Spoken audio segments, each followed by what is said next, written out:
हमने NSC animation festival में premiere किया, शंघाई इंटरनेशनल फिल्म फेस्टिवल में, और अब 2 दिन में मैं इस फिल्म को जापान लेके जा रहा हूँ। 23 साल का था जब मैंने ये शुरू किया था। I am 33 now. 2014 से 2019 तक हम इंफ्रास्ट्रक्चर खड़ा कर रहे थे, तैयार कर रहे थे। खिज़र रियाज और मरियम पराचा जो मेरे स्टूडियो के पार्टनर्स हैं, इस फिल्म में मेरी कोशिश ये थी कि जो एंटी वॉर थीम्स हैं, वो जो मेरी सोच है, वो लोगों को मैं दिखा सकूं। That I believe war is not the answer to anything. तो शुरू में जब मैं इस फिल्म पे काम कर रहा था और मैं इमेज बोर्ड्स बना रहा था, मैं साथ साथ उसकी म्यूज़िक भी लिख रहा था। लेकिन मैंने ये फ़िल्म पैसों के लिए नहीं बनाई। अल्लाह का बहुत शुक्र है कि मुझे ये मौका मिला कि मैं ऐसी एक फ़िल्म बना सकूं और दिखा सकूं कि पाकिस्तान में ऐसी चीज़ें बन सकती हैं। मेरी कोशिश ये थी कि यंग एडल्ट्स इस फिल्म को देखें। आप सीक्वल बुलाने का भी प्लान कर रहे हैं? अभी तो मैं लंबी छुट्टी लेने का प्लान कर रहा हूँ। अस्सलाम वालेकुम नाज़रीन, आज पाकिस्तान में हम एक ऐसी फ़िल्म पर बात करने जा रहे हैं जो आम तौर पर देखा जाता है कि एक्शन, रोमांस और इस तरह की फ़िल्मों पर फ़िल्में बना दी जाती हैं, इस तरह की कहानियों पर फ़िल्में बना दी जाती हैं। एनिमेटेड फ़िल्में भी बनती हैं, लेकिन आज जिस फ़िल्म पर हम बात कर रहे हैं वो पाकिस्तान की पहली hand drawn 2D animated film है जिसका नाम है द ग्लास वर्कर। इसके जो डायरेक्टर हैं उस्मान रियाज, वो हमारे साथ मौजूद हैं। आप उन्हें देखिए, इस वक्त अपने जो फ़ैन्स कह लें, उनके साथ वो गुफ्तगू कर रहे हैं। और ये गुफ्तगू जो है वो इसलिए की जा रही है कि ये पाकिस्तान की ये पहली हैंड ड्रॉन एनिमेटेड फ़िल्म है जिसको लोग काफ़ी ज़्यादा अप्रिशिएट कर रहे हैं। 26 जुलाई को रिलीज़ हुई फ़िल्म, तीसरा हफ्ता हो गया है। यकीनन आपको अप्रिशिएट करने के लिए आए हैं लोग। अल्हम्दुलिल्लाह, अल्लाह का बहुत बहुत शुक्र है। ये बहुत मुश्किल काम था और 10 साल लगे इस फिल्म को बनाने में, and it's done and I could not be more grateful. ठीक है, अच्छा ये बताएं कि हमने देखा है कि आमतौर पर लोग फ़िल्म में इन्वेस्ट करते हुए थोड़ा घबराते हैं। आपने एक ऐसे प्रोजेक्ट को लिया जिस पर काम भी बहुत ज़्यादा हुआ, मेहनत लगी, पैसे लगे, तो वो फ़ीडबैक मिल रहा है पब्लिक की तरफ से? देखिए, पाकिस्तान में तो इतने सिनेमा हाउसेस ही नहीं हैं कि बॉक्स ऑफिस रिकूप करना पाकिस्तान में बहुत मुश्किल है। लेकिन जो आवाम आके जो फिल्म देख रही है, I did not expect the reaction like this. Allah का बहुत बहुत शुक्र है, लोग आ रहे हैं, फ़िल्म को देख रहे हैं, फ़िल्म एंजॉय कर रहे हैं। और अभी हमारी इंटरनेशनल रिलीज़ भी बाकी रहती हैं। हमने एनएससी एनिमेशन फेस्टिवल में प्रीमियर किया, शंघाई इंटरनेशनल फिल्म फेस्टिवल में, और अब 2 दिन में मैं इस फिल्म को जापान लेके जा रहा हूँ। तो हमारा Japanese premiere Hiroshima animation festival में होने वाला है। तो अभी बहुत सारी चीज़ें, सरप्राइजेज़ अभी हैं, अभी अनाउंसमेंट्स हम करेंगे। अब देखते हैं, आहिस्ता आहिस्ता इसको जितना भी बढ़ा सकते हैं हम करेंगे। अच्छा, इस फ़िल्म के पीछे इंस्पिरेशन क्या है? कोई इंस्पिरेशन होता है? मैंने पढ़ा था आपके बारे में कि आप इस फ़िल्म को बनाना चाह रहे थे और 2015 में ये थॉट आया आपके पास पहले। 2014 में आया। 14 में, तो इट्स बीन 10 ईयर्स, 10 साल बाद फ़िल्म बनना। तो ये 10 साल में कोई मुश्किल थी, या फिर ये इस तरह के जो प्रोजेक्ट्स होते हैं वो इतनी टाइम टेकिंग होते हैं? देखिए, मैं 23 साल का था जब मैंने ये शुरू किया था। I am 33 now. और अगर मुझे पता होता 2014 में कि 10 साल लगेंगे, शायद मैं I would have been more cautious. लेकिन नाइविटी एक अच्छी चीज़ है, और हमने जितनी मेहनत लगाई इस फिल्म में, I got to work with a brilliant team in Pakistan and a brilliant team internationally.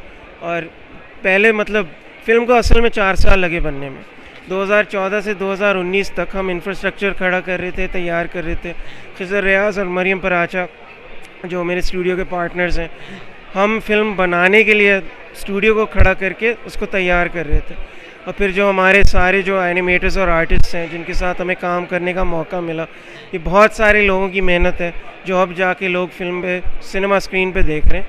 2019 से 2023 के आखिर तक हमने ये फ़िल्म बनाई और फिर अब जाके रिलीज़ हो रही है। तो it's a very gratifying feeling. अच्छा, मोहब्बत, जंग और समाजी मौज़ूआत पर मबनी ये फ़िल्म है, तो ये आपकी अपनी लाइफ से भी कोई आपकी इंस्पिरेशन है? आपकी अपनी लाइफ से भी जो आपने सोचा समझा वो भी इसमें नज़र आ रहा है कि नहीं? जी, तो मैंने ये वो 23 साल की उम्र में ये कहानी लिखी थी। अच्छा। और फिर जो सारे जो इंटरनेशनल प्रोड्यूसर्स जो फिल्म पे आए, हम कहानी को रिफ़ाइन करते गए। मोया ओशे जो हमारी स्क्रीन प्ले राइटर हैं, जिन्होंने बहुत सारी BBC रेडियो प्लेज़ लिखे हैं और शॉर्ट फिल्म्स पे काम किया है, उन्होंने बहुत काम किया स्क्रिप्ट पे हमारे साथ। तो जो टॉपिक्स जो हम टच कर रहे हैं वो तो शुरू से थे कहानी में। और मुझे इस फिल्म में मेरी कोशिश ये थी कि जो एंटी वॉर थीम्स हैं वो जो मेरी सोच है वो लोगों को मैं दिखा सकूं, that I believe war is not the answer to anything. Ultimately it's the people caught in the conflict that suffer, regardless of whoever the victor is. लेकिन फिल्म आर्टिस्ट्री के बारे में और फनकारों के बारे में, it's about art during war and the significance of art in that time. क्या आपने दिखाया है कि मोहब्बत को जंग को अगर कोई चीज़ हरा सकती है तो वो मोहब्बत है। जी, यही कोशिश थी। यही कोशिश थी। ट्रेलर में बड़ा ज़बरदस्त आपने मैसेज भी दिया है और नज़र भी आ रहा है। अच्छा, एक चीज़ बताएं, ये फिल्म अब तक किन किन फेस्टिवल्स में जा चुकी है? हमने शुरू में तो कैन मार्केट स्क्रीनिंग्स की, कैन फिल्म फेस्टिवल पे, और वहाँ पे हमने अमेरिकन पवेलियन पे टॉक्स दी पाकिस्तान क्रेसेंट कलेक्टिव के साथ। मो नकवी जो एकेडमी के सबमिशन हेड हैं, he is a big champion of this project अल्हम्दुलिल्लाह। फिर हमारा world premiere NSC international animation film festival पे हुआ, which is the biggest animation festival in the world. वहाँ पे बहुत अच्छा रिस्पांस आया। उसके बाद शंघाई इंटरनेशनल फिल्म फेस्टिवल, वहाँ पे हमने प्रीमियर किया गोल्डन गॉबलेट अवार्ड कंपटीशन के लिए। और फिर ग्वाडलाहारा में, और अब मैं हिरोशिमा लेके जा रहा हूँ for the Hiroshima animation season. यानी कि कराची से फिल्म बनी और इंटरनेशनल फेस्टिवल्स में पाकिस्तान की नुमाइंदगी कर रही है तो अल्हम्दुलिल्लाह। उसका म्यूज़िक के बारे में बताएं। म्यूज़िक भी बड़ा इंस्पायरिंग है, बड़ा टच कर रहा है दिल को, अगर आप इसके म्यूज़िक को भी सुने। तो मैं बचपन से म्यूज़िक लिख रहा हूँ और मैं बचपन से ड्रॉ कर रहा हूँ। तो शुरू में जब मैं इस फिल्म पे काम कर रहा था और मैं इमेज बोर्ड्स बना रहा था, मैं साथ साथ उसकी म्यूज़िक भी लिख रहा था। और फिर मेरी डेस्क थी, वहाँ पे मैं ड्रॉ कर रहा था और डेस्क के पीछे पियानो था, तो मैं ड्रॉ करके मुड़ के पियानो पे चीज़ें लिखता था और फिर मुड़ के ड्रॉ करता था। और फिर आहिस्ता आहिस्ता डेवलप होना शुरू हो गया जो मोटिव्स हैं, म्यूज़िकल मोटिव्स जो फिल्म में, उनको फिर मैं एक्सपेंड करता गया। फिर एक और कंपोज़र के साथ मैंने काम किया, उनका नाम कारमाइन डिफ्लोरियो है। और फिर हाँ, स्कोर से मैं बहुत खुश हूँ अल्हम्दुलिल्लाह। अच्छा, आपको अब तक जो फीडबैक मिला है पब्लिक की तरफ से, वो ठीक है, इम्प्रेसिव है या एवरेज रहा है? काफ़ी अभी इम्प्रेसिव है। मैं आपसे सवाल करने से पहले मैं कमेंट करता हूँ, क्योंकि आमतौर पे जो 2D 3D एनिमेटेड फिल्म्स होती हैं, क्योंकि वो जैसे हुमायूं सईद, महविश याद, इस तरह के कैरेक्टर्स लोगों को दिखते नहीं हैं, तो लोग इस तरह की फ़िल्मों को लोग देखने कम आते हैं। लेकिन मैंने 2-3 सिनेमास के जो बिज़नेस है उनसे पूछा, तो वो उन्होंने बताया कि इसके शोज़ जो पहले दिन थे, ओपनिंग वीक में ही हमें अंदाज़ा हो जाता है कि कितना फ़िल्म बिज़नेस कर रही है।